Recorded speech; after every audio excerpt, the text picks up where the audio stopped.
தன்னிகரற்ற பெருந்தலைவர், கர்ம வீரர் காமராசர்.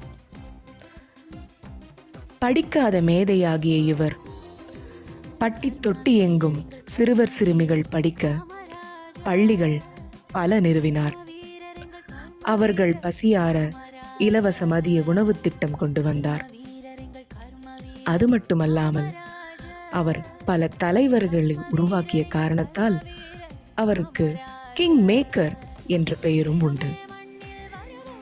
இத்தகைய பெருந்தலைவரின் 126ஆம் பிறந்த நாளை ஆண்டுதோறும் கல்வி வளர்ச்சி நாளாக கொண்டாடி வருகின்றது நம் தமிழ்நாடு. நம் கல்விக்கண் காமராசர் ஐயா அவர்களுக்கு இந்த வரிகள் சமர்ப்பணம் அவர் பிறந்த நாளில். நன்றி.